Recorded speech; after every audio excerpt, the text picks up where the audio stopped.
Hello दोस्तों, आप सभी का स्वागत आपके अपने YouTube चैनल पीपीएस तेज में। मैं हूं पुष्पेंद्र सिंह और आज की इस क्लास में हम आपको बताने वाले हैं मेंसुरेशन का एक अगला भाग, समलंब। समलंब किसे कहते हैं, समलंब होता क्या है, आप समलंब के विषय में आज की वीडियो में पढ़ेंगे। चलिए देखते हैं। इससे पहले यदि आपने हमारे चैनल को सब्सक्राइब नहीं किया है तो सब्सक्राइब कर दीजिए और साथ में बेल आइकन भी दबाइए ताकि आने वाले वीडियो का नोटिफिकेशन आपको जल्दी से जल्दी मिल सके। चलिए देखते हैं वीडियो। उसमें समलंब क्या है, सबसे पहले देखिए समलंब है क्या, ये जानेंगे। समलंब है क्या? ऐसा चतुर्भुज जिसकी सम्मुख भुजाओं का एक जोड़ा समांतर हो, तो वो क्या कहलाता है? समलंब। वह समलंब कहलाता है। यदि सम्मुख भुजाओं का एक जोड़ा समांतर हो तो वो क्या कहलाता है? समलंब। ये हमने बनाया ए, बी, सी और डी। ये क्या है? समलंब है। क्या है समलंब? सम्मुख भुजाओं का एक जोड़ा। सम्मुख भुजा कौन सी है? ये भुजा और ये आमने सामने जो है ये सम्मुख भुजाएं कहलाती हैं। ये दोनों आपस में क्या है? समांतर हैं। यानी ये वाली रेखा डी और सी, ए और बी, ये दोनों क्या है? समांतर हैं। तो ये क्या कहलाएगा? समलंब। कैसे? यदि हम इसको जो है मान ले, इसी दूरी क्या है? 15 मीटर है और ये कितनी है? 8 मीटर है।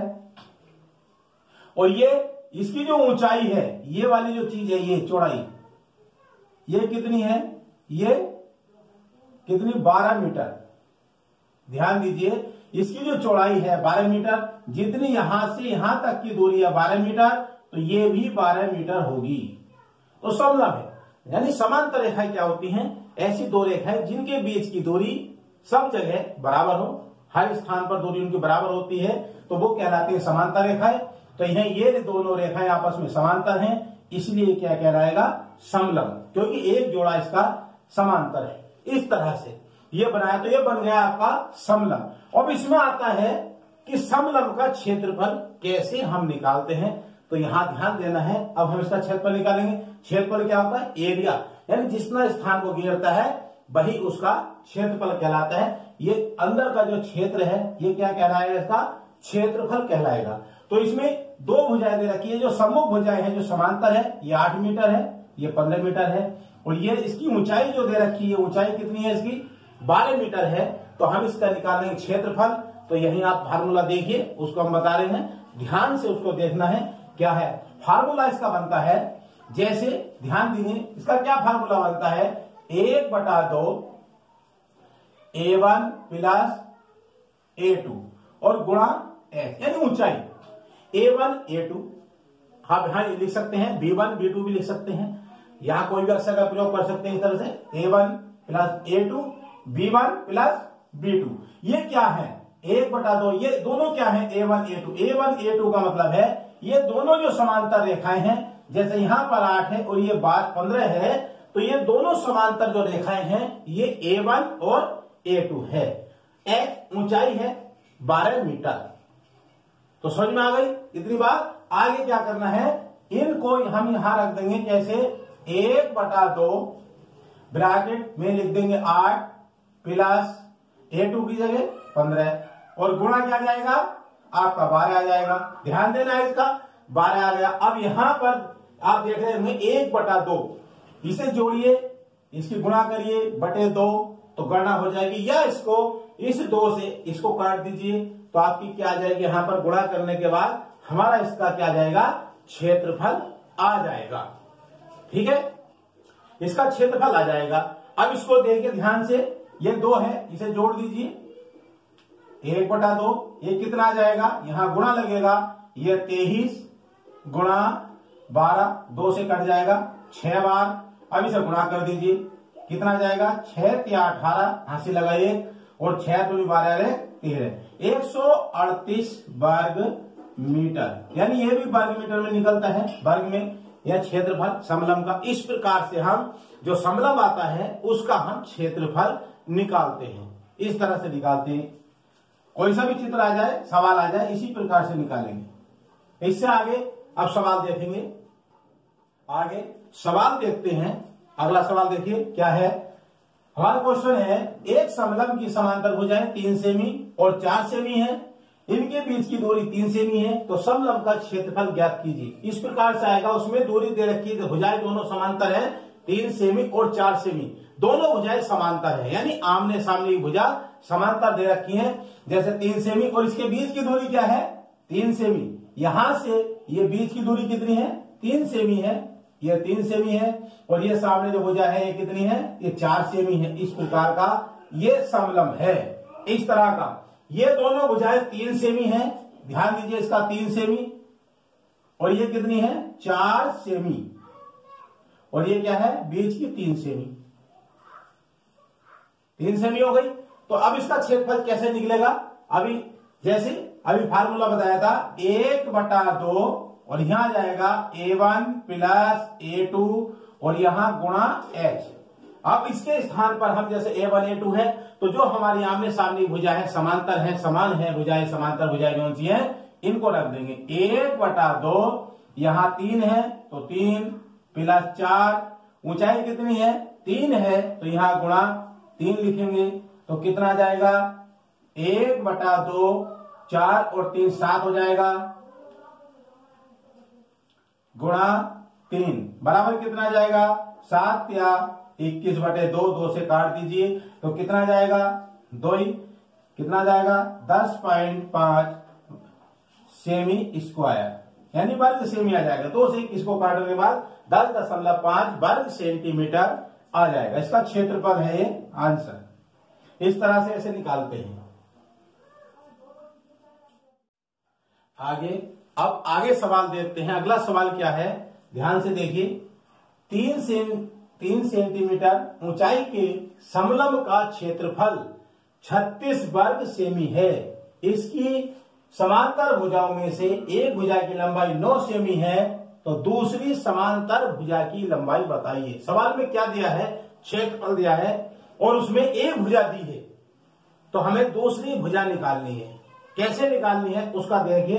तो समांतर भुजा में दिया है 3 सेमी, दूसरी भुजा निकालनी है और उसका क्षेत्रफल कितना है, 36 वर्ग सेमी है। तो यहां पर कौन सा फार्मूला हमें लगाना है वो ध्यान दीजिए। क्षेत्रफल कितना है, 36 वर्ग सेमी, ऊंचाई कितनी है उसकी, 3 सेमी, और एक भुजा की लंबाई कितनी है, 9 सेमी है। तो दूसरी भुजा की लंबाई क्या होगी, तो ध्यान देना है। तो इसमें क्या फार्मूला लगेगा, जैसे अभी हमने जो पहले बताया था 1/2 A1 प्लस A2 और गुणा ऊंचाई, ये फार्मूला बताया था। इसी को हमें बदलना है, जो 1/2 है उसका गुणा ऊंचाई कितना है, और इसके साथ लगे क्षेत्रफल बराबर होता है ना, क्षेत्रफल बराबर, इस प्रकार से ध्यान देंगे। क्षेत्रफल बराबर 1/2, या लिख देते हैं, देखिए ध्यान से, क्षेत्रफल बराबर 1/2 A1 प्लस A2 गुणा H, ऊंचाई। हमें इसी से जो है हमें दूसरी भुजा निकालनी है, इसी फार्मूले को बदल करके। कैसे, ध्यान देना है। A1 A2 क्या है, ये दोनों भुजाएं हैं, जो A1 है प्लस A2 है, ये जो समांतर भुजाएं हैं वे हैं दोनों A1 और A2। तो यहां हम सबसे पहले क्या लिखेंगे, A1 प्लस A2, इस प्रकार से लिखेंगे, बराबर। अब क्या है, ध्यान देना है, यहां इन दोनों गुणा करिए, क्षेत्रफल की और 2 की, तो क्या जाएगा, 2 गुणा क्षेत्रफल, 2 गुणा क्षेत्रफल। अब हमारे पास क्या बचा, H, यानी ऊंचाई क्या है, ये हमारे पास ऊंचाई बच गई H, तो ये क्या जाएगा, नीचे आ जाएगा बटे में, यहां आ जाएगा इस तरह से। 2 क्या है, 2 तो 2 ही लिखना है। क्षेत्रफल कितना है इसमें, यह रहा 36 वर्ग सेमी, तो यहां 36 लिखेंगे। ऊंचाई कितनी है, ध्यान दीजिए, इसका ऊंचाई कितनी, 9 सेमी, ऊंचाई कितनी है इसमें, 3 सेमी, कितनी है, 3 सेमी है, तो यहां 3 आ जाएगा और 3 से कट जाएगा, कितनी बार, 12 बार, 12 या 36 ये होता है, ये 12 आ गया, और इसे गुणा कर देंगे तो कितना आ जाएगा, 12 दूनी 24, क्या आ गया ये, भुजा सेमी, वर्ग सेमी था तो यहां जाएगा सेमी में भुजा आ गई। ये हमारे दोनों भुजाओं का योग आ गया, A1 प्लस A2, दोनों भुजाएं आ गई। जो तो यहां दोनों लिखी हुई है A1 प्लस A2, इसका मतलब है दोनों भुजाओं का योग कितना होना चाहिए, 24 होना चाहिए। और एक भुजा हमारे पास कितनी है, एक भुजा की लंबाई है 9 सेमी, तो दूसरी भुजा की निकल जाएगी, इसमें से घटा देंगे। तो दूसरी भुजा बराबर क्या लिखेंगे हम, दूसरी भुजा बराबर कितना आ जाएगा 24 माइनस का 9, इसे घटा दीजिए कितना आ जाएगा 15 सेमी। आंसर इस प्रकार से निकालते, यहां पर दूसरी भुजा निकाली तो ये आ गया, पहली भुजा निकालनी तब भी ऐसे निकलेगा। तो इसी प्रकार से क्षेत्रफल दिया है, भुजा निकालनी है, तो इसी फार्मूले से हम उसको हल करेंगे।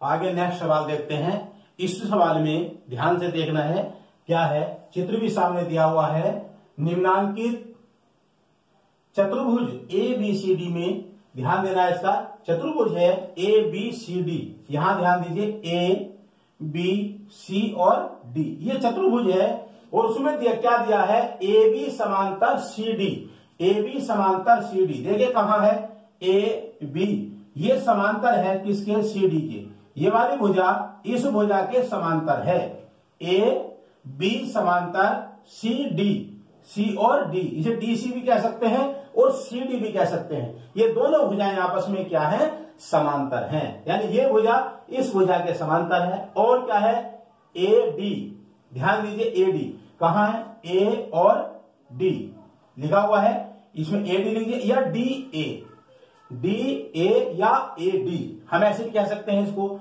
ये लंब AB पर, यानी इस पर ये लंब है, इसे लंब का निशान है, उल्टा T देख रहे होंगे, ये T है उल्टा, ऐसे ये लंब का निशान होता है, इसको लंब बोलते हैं। तो ये लंब है, AD AB पर लंब है। और क्या है आगे, AB बराबर 8 सेमी, A और B यहां से यहां तक की दूरी क्या है, 8 सेमी है। और BC बराबर DC, BC बराबर DC, यानी ये तो यो रेखा इस रेखा के बराबर है, वो कितनी है 5 सेमी, यानी DC और ये BC दोनों बराबर रेखाएं हैं। कितनी है 5-5 सेंटीमीटर की, ये भी 5 ये भी 5। अब क्या कह रहा है, चतुर्भुज ABCD का क्षेत्रफल ज्ञात कीजिए।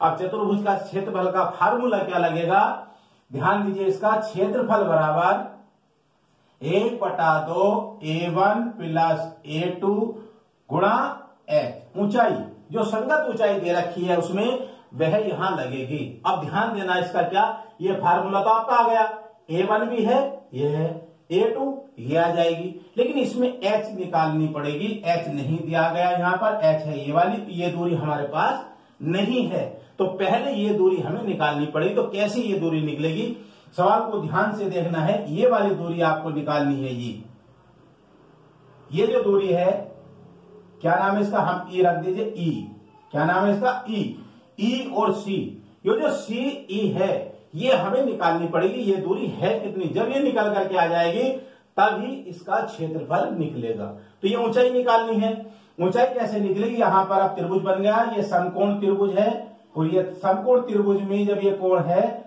और हमें इसमें निकालना, ये लंब कहलाता है। ये जो सीधी खड़ी रेखा ये क्या कहलाती है, लंब कहलाती है, और ये आधार कहलाता है। और ये तिरछी एक भुजा है, ये कहलाती है कर्ण, यानी जो 90 अंश का कोण है, समकोण है, इसके सामने की भुजा ये कर्ण कहलाती है। ये क्या है, अब पाइथागोरस प्रमेय यहां पर आ गई, तो पाइथागोरस प्रमेय में भी ऐसी है, तो उसी से हमें यहां ये लंब निकालना पड़ेगा। तो यहां क्या होगा, जब लंब निकालेंगे तो इसका फार्मूला क्या होता है लंब निकालने का, पाइथागोरस प्रमेय में है ये। तो यह क्या जाएगा, यहां ध्यान से देखिए, लंब का वर्ग इस तरह से निकलता है पाइथागोरस में। ये लंब है, उसका वर्ग करेंगे, यहां कर्ण का वर्ग आ जाएगा, कर्ण की घात 2 माइनस ये आधार कहलाता है, नीचे वाली रेखा जो है ये आधार है, तो यहां लिखेंगे हम आधार का वर्ग। समझ में आ रही है, ये फार्मूला है पाइथागोरस का। अगर लंब निकालना है तो लंब का वर्ग बराबर कर्ण का वर्ग माइनस आधार का वर्ग, यानी इसका वर्ग क्या है। अब इसमें ध्यान देना है, कर्ण का वर्ग माइनस आधार का। अब इसमें आधार ये भी निकलेगा, कैसे निकालना है, अगर हम इसका आधार निकालेंगे तो ध्यान दीजिए, यहां से यहां तक की दूरी कितनी 5 सेमी, तो यहां से यहां तक की दूरी भी तो 5 सेमी है ना, 5 सेमी। ये यहां से इतनी दूरी क्या है 5 सेंटीमीटर, ये 5 है तो ये भी 5 है, क्योंकि DC के बराबर AE है, दोनों बराबर है ये। डीसी और एसी दोनों रेखाएं बराबर है, ये 5 सेमी, ये भी 5 सेमी, तो कितनी हो जाएगी, ये 3 सेमी हो जाएगी ना। तो अब यहां क्या जाएगा, कर्ण का वर्ग, कर्ण कितना है 5 है, 5 की घात 2 माइनस या 3 आ जाएगी तो 3 की घात 2 हो जाएगा, कितना आ जाएगा 5 पंजे 25 और ये 3 तिया 9, इसे घटा दीजिए, कितना जाएगा 16, यानी लंब का वर्ग बराबर कितना आ गया 16। अब हमें निकालना क्या है, हमें तो लंब चाहिए ना, तो यहां एक घात 2 है तो यहां वर्गमूल का निशान लग जाएगा 16 और तो बराबर कितना आ जाएगा 4 सेमी, क्योंकि 16 का जो वर्गमूल होता है वो 4 होता है, तो 4 सेमी आ गया। तो ये जो हमारी ऊंचाई कितनी आ गई, ये आ गई 4 सेंटीमीटर। अब 4 सेमी आ गई, अब हमारा क्या है, इसका क्या निकल जाएगा क्षेत्रफल। अब कोई दिक्कत नहीं, आराम से क्षेत्रफल निकल जाएगा 1/2, एक यहां क्या रखेंगे हम, A1 5 प्लस 8 गुणा ऊंचाई कितनी आ गई 4 आ गई, यहां लिख दीजिए 1/2, 8 और 5 यहां गुणा लग जाएगा, 8 और 5 13 गुणा 4, 2 से 4 कट जाएगा 2 बार, और ये कितना आ जाएगा 13 दूनी 26 वर्ग सेंटीमीटर क्या है आंसर। ये इसका क्षेत्रफल आ गया इस समलंब का। इस तरह से निकालते हैं, ध्यान देना होगा। एक बार देख लीजिए, इसमें यह भुजा नहीं दी गई थी तो हमने पहले पाइथागोरस प्रमेय से इस भुजा को निकाल लिया। इसका फार्मूला होता है लंब का वर्ग बराबर कर्ण का वर्ग माइनस आधार का वर्ग। इस फार्मूले से हमने लंब निकाल लिया, लंब हो गया 4 सेंटीमीटर। फिर हमने इसको इसमें रख दिया तो हमारा क्या आ गया, आंसर आ गया। आगे नेक्स्ट सवाल देखते हैं, ये भी इसमें भी क्षेत्रफल निकालना है। सवाल देखिए, एक समलंब की समांतर भुजाएं 8 मीटर और 6 मीटर है और उसकी ऊंचाई 4 मीटर है, तो समलंब का क्षेत्रफल बताइए। तो हमें इसका क्या निकालना है, समलंब का इसमें भी क्षेत्रफल निकालना है। कैसे निकालना है, वही फार्मूला है, समलंब का क्षेत्रफल बराबर, तो क्षेत्रफल निकालना हमें, तो क्षेत्रफल में लिखेंगे 1/2 A1 प्लस A2 गुणा ऊंचाई, जो संगत ऊंचाई दी गई है उसमें, इसमें पता चल रहा है सवाल के अंदर दोनों भुजाएं दी गई हैं। जो समांतर भुजाएं हैं वो क्या हैं, 8 मीटर और 6 मीटर दोनों समांतर हैं। तो यहां लिखेंगे हम 1/2, दोनों भुजाएं 8 मीटर और 6 मीटर, 8 प्लस 6 गुणा समलंब, इसकी ऊंचाई कितनी दे रखी है यहाँ पर 4 मीटर, तो यहां क्या लिखेंगे हम 4 लिखेंगे, गुणा कर देंगे 1/2, 8 और 6 14 गुणा 4, 2 से काट देंगे या इसे काट दिए, 2 7 14 हो जाएगा, 2 दूनी 4 भी, तो यहाँ 2 आ जाएगा, इनकी गुणा कर दीजिए, 14 दूनी 28 क्या जाएगा वर्ग मीटर आंसर। इस तरह से सवाल का हल। इस प्रकार से जो भी सवाल क्षेत्रफल का आएगा तो यही फार्मूला लगा के आप समलंब का क्षेत्रफल निकाल सकते हैं। यही है इसका आंसर। ऊंचाई 3 सेमी वाले एक समलंब का क्षेत्रफल 12 वर्ग सेंटीमीटर है। एक समलंब है जिसकी ऊंचाई कितनी है 3 सेंटीमीटर है और क्षेत्रफल है उसका 12 वर्ग सेंटीमीटर। यदि समांतर भुजाओं में से एक भुजा 3 सेमी हो तो दूसरी भुजा क्या कीजिए। इसमें भी है, अभी पहले बताया था कि दोबारा से एक सवाल, इसमें भी हमें क्या निकालना है, दूसरी भुजा निकालनी है। दूसरी भुजा बतानी है कितने सेंटीमीटर की होगी। तो क्या है, यहां पर समलंब का क्षेत्रफल दे रखा है, ऊंचाई दे रखी है और उसकी भुजा, तो क्या है यहां निकालेंगे हम A1 प्लस A2। पहले दोनों भुजाओं का योग कितना आ जाएगा उसको यहां निकालेंगे, 2 गुणा क्षेत्रफल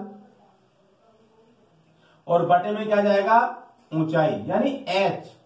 इस प्रकार से यहां निकालेंगे तो लिखेंगे क्या, 2 गुणा क्षेत्रफल कितना है इसका 12 वर्ग सेंटीमीटर, तो गुणा 12 आ जाएगा। ऊंचाई कितनी दे रखी इसमें 3 सेमी ऊंचाई वाले, 3 सेमी दे रखी ना। इसमें ध्यान देना है, इसमें क्या है यहां 3 सेमी ऊंचाई, यहां एक भुजा 3 सेमी है, तो इसमें जो है ऐसा लगेगा कि आपको कौन सी लिखनी है। तो यहां क्या लिखी जाएगी ऊंचाई 3 सेमी लिखी जाएगी, यहां पर ऊंचाई है ना, तो 3 सेमी आ जाएगी और 3 से कट जाएगा, 3 चौके 12, तो कितना आ जाएगा, अब इनकी दोनों गुणा कर दिए, 4 दूनी यहां आ जाएगा 8 सेंटीमीटर। ये क्या आ गई, दोनों भुजाओं की क्या आ गई, दोनों भुजाओं का योग A1 और A2, यानी जो समांतर भुजाएं आमने सामने भुजाएं हैं दो भुजा होती है आमने सामने जो समांतर होती है, उन दोनों का योग 8 सेंटीमीटर। एक भुजा हमारे पास क्या है 3 सेमी है, तो दूसरी भुजा कैसे निकालेंगे, यहां लिखेंगे दूसरी भुजा बराबर, अब दूसरी भुजा कैसे, एक भुजा के हमारे पास ये 3 सेमी है, दूसरी निकालनी है तो क्या जाएगा 8 माइनस के 3 बराबर 5 सेमी। तो दूसरी भुजा की पहली भुजा क्या है, तो पहली भुजा कितनी है 3 सेंटीमीटर, तो पहली भुजा बराबर 3 सेंटीमीटर। दूसरी भुजा ये आ गई आपकी, 8 में से हमने 3 घटा दिया तो कितना आ गया 5, और दोनों भुजाओं का योग था 8 सेंटीमीटर, इसके आधार पर 8 आ गया दोनों का, इसलिए हमने यहां पर से 8 में से 3 को घटा दिया तो क्या आ गया 5 आ गया ना, यही इसका आंसर है। तो आज के वीडियो में आपने सीखा समलंब का क्षेत्रफल किस प्रकार से निकालते हैं, और समलंब में यदि एक भुजा दी गई है और क्षेत्रफल दिया है तो दूसरी भुजा को हम कैसे निकालेंगे। समलंब के सवाल इस तरह से किए जाते हैं जो परीक्षाओं में भी आते हैं। आपको जो वीडियो पसंद आया तो वीडियो को लाइक कीजिए, शेयर भी कीजिएगा और कमेंट में लिखकर बताइए कैसा वीडियो आपको लगा है। यदि आपने चैनल को सब्सक्राइब नहीं किया है तो सब्सक्राइब भी कर दीजिए। ठीक है, आज की वीडियो में इतना ही, फिर मिलते हैं एक नई वीडियो के साथ। जय हिंद, जय भारत।